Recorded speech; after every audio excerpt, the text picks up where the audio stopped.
नमस्कार दोस्तों। आज जो मैं कहानी सुनाने जा रही हूँ, इसका शीर्षक ही फेसबुक का प्यार है। इंटरेस्टिंग है ना? इस कहानी के भी दो पात्र हैं, एक सोनू और एक श्रुति। दोनों एक दूसरे से फेसबुक पर ही मिले थे। दोनों फेसबुक पर घंटों चैटिंग किया करते थे। ऐसे ही उनकी दोस्ती धीरे धीरे गहरी होती गई। वो दोनों एक दूसरे से 1081 किलोमीटर दूर रहते थे। फिर भी सोशल मीडिया ने इन दूरियों को कहाँ माना है। उसने चैट, वीडियो कॉल और दुनिया प्रकार की और सुविधाओं के साथ इन दूरियों को कम कर दिया है। उन दोनों के बीच की भी दूरी सिर्फ इतनी ही थी, एक फ़ोन या एक कंप्यूटर या एक लैपटॉप के बीच की। दोनों एक दूसरे से घंटों चैटिंग किया करते थे, घंटों बातें। एक दूसरे को फ़ोन पे देखा करते थे। बस उनकी दोस्ती कब प्यार में बदल गई, ये उनको पता ही नहीं चला। दोस्तों, उन दोनों की दुनिया दोनों के फेसबुक वाली दुनिया से बहुत अलग थी। जब वो लोग फेसबुक में रहते, एक दूसरे के साथ जुड़े रहते, तब उनकी दुनिया एक दूसरी दुनिया रहती थी। लेकिन जैसे ही चैटिंग बंद होती, कॉल्स बंद होते और वो अपने वास्तविक ज़िंदगी में आते, तो उनकी दुनिया बदल जाती थी। इस बात का उन दोनों को एहसास था, पर वो एक दूसरे को इस बात को जताना नहीं चाहते थे। धीरे धीरे बात करते करते दोनों को एक दूसरे से प्यार हो गया। उनको प्यार हुआ, पता ही नहीं चला।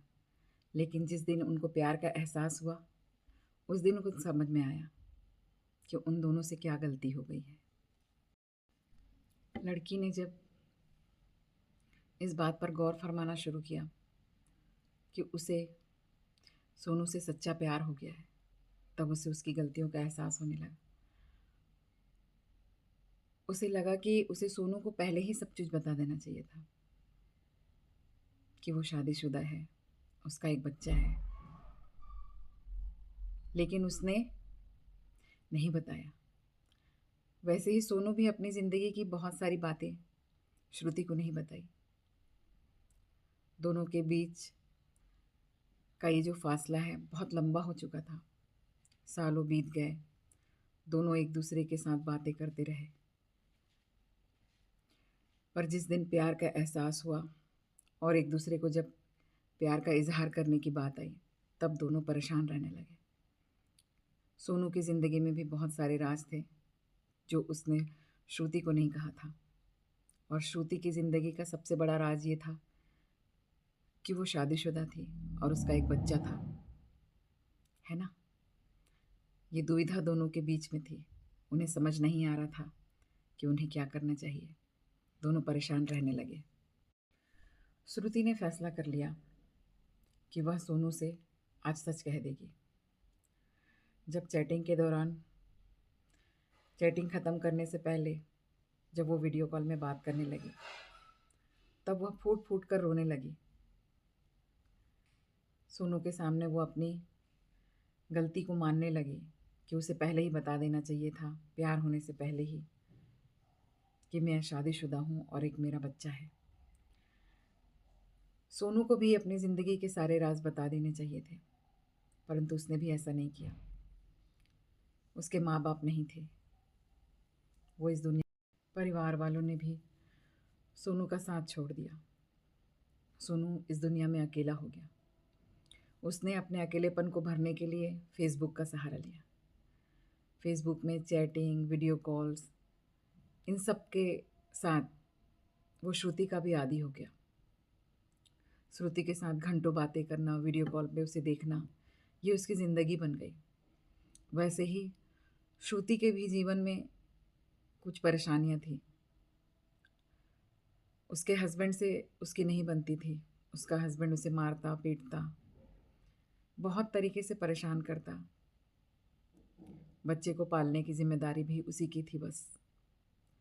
इन सारी परेशानियों से वो तंग आकर उसने भी फेसबुक का सहारा लिया। उसी फेसबुक में उसे सोनू मिल गया। शुरुआत में बस वो दोस्त थे, लेकिन जैसे जैसे वो एक दूसरे को समझने लगे, उन्हें एक दूसरे की आदत हो गई, एहसास हो गया प्यार का। और अब श्रुति सब चीज़ कह देना चाहती है सोनू से। उसने बताया, सोनू ने उससे एक ही सवाल किया, अगर तुम्हारा पति और बच्चा था तो तुमने फेसबुक का सहारा क्यों लिया? तब उसने कहा कि मैं अपनी ज़िंदगी की सारी परेशानियों से तंग आकर फेसबुक का सहारा लिया था और मैं फेसबुक में ही अपनी दुनिया ढूंढने लगी और मुझे आप मिल गए। वीडियो कॉल में ही वो सोनू के सामने फूट फूट कर रोने लगी। सोनू भी आदी हो चुका था उसका, और उसकी सारी परेशानियों के साथ सोनू ने श्रुति को अपना लिया। दोनों के बीच एक अजीब सी अंडरस्टैंडिंग, अजीब सा समझौता हुआ। सोनू उसके लिए 5 साल इंतज़ार करने के लिए तैयार हो गया। 5 साल में को 5 साल समय दिया। उसने कहा कि तुम अपना घर सुधार सकती हो तो सुधार लो। 5 साल में अगर वो तुम्हारी ज़िंदगी से चला जाता है तो मैं 5 साल तक तुम्हारा वेट करूँगा, इंतज़ार करूँगा, क्योंकि तुम्हारा घर पहले से बसा बुसाया है। मैं उसे नहीं तोड़ूँगा। जिस दिन तुम ये कहोगी कि अब बस मुझे तुम्हारे साथ चलना है, उस दिन मैं तुम्हें ले चलूँगा।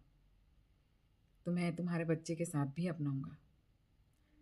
बस तुम एक आवाज़ लगाना, मैं 5 साल तक तुम्हारा इंतज़ार करता ही रहूँगा। दोस्तों, दोनों अपने अच्छे दिनों के इंतज़ार में एक दूसरे का आज भी इंतज़ार कर रहे हैं। दोनों अपने इस अधूरे प्रेम को पूरा करना चाहते हैं। कमेंट करके ज़रूर बताएं, क्या श्रुति और सोनू एक हो पाएंगे? क्या उन लोगों की शादी हो पाएगी? उन दोनों के बीच का प्यार जो है वो कैसा प्यार है? क्या वो दोनों एक दूसरे को ऐसे ही ज़िंदगी भर समझ पाएंगे?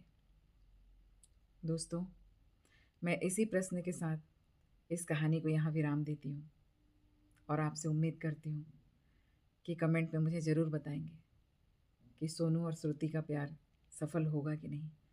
क्या सोनू को श्रुति के लिए 5 साल रुकना चाहिए? क्या सोनू श्रुति का ईमानदारी से 5 साल तक इंतज़ार कर पाएगा?